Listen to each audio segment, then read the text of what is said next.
I think the truth is I talk to people that I want to work with.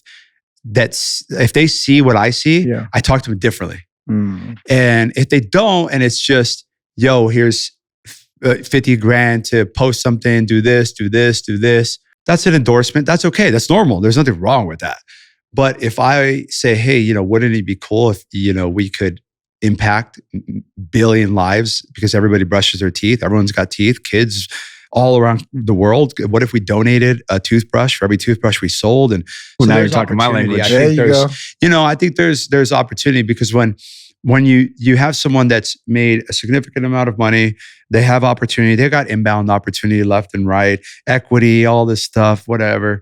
So for me, I don't want to be in that same conversation unless it's just an endorsement deal. If I go, this is just an endorsement deal, chill out, we'll see where it goes. Let's start here. And that's okay. And then you start somewhere. But if it's a partnership or something where I'm like, hey, do you think people will have teeth in 20 years? Okay, well then we should be business partners and we should figure it out. And what else do you do? And so I think there is that different kind of approach when you see someone that has perhaps longevity. You go, this guy gets it. We're going to work together. Rob Gronkowski and Chuck Liddell were two early on equity partners inside of SNOW. It wasn't because it was like we barely made our first $1 million or something, $2 million. But they saw it and Rob was like, I've never whitened my teeth in my life and I have super sensitive teeth. And he's like, all right, I'm going to try it. And if it whitens my teeth and it doesn't cause me sensitive teeth, I'll call you back. And I was like, all right, try it out. And so he called me back and he was like, I love this. I can see this being a household name. I could see elevating oral care. And that was a different approach. Chuck was like, I understand teeth whitening. I've been around the teeth. The mouth guard is like what I wear when I fight. I get it. There was just so much there that was different than just like, oh yeah, I'll promote it. I got a lot of people that would buy this. It was a different style. So I'm either looking for how they treat me or looking and seeing if I want to change that. Otherwise, I'll be like, okay, we'll do that. For like alignment and synergy.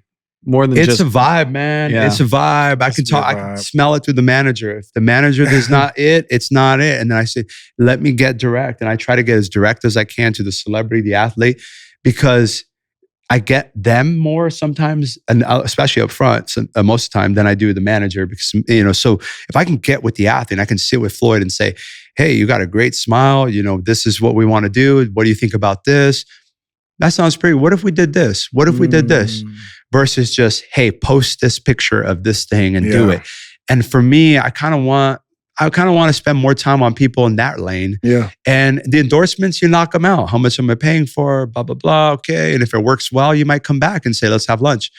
But people kind of self-identify, I think, depending on how interested they are on what you're working on. They'll let you know if they want to be more involved. And I think you just got to give them the opportunity to do so. You got to sell well. You got to storytell well. You got to communicate well. You got to be convicted on what you're working on.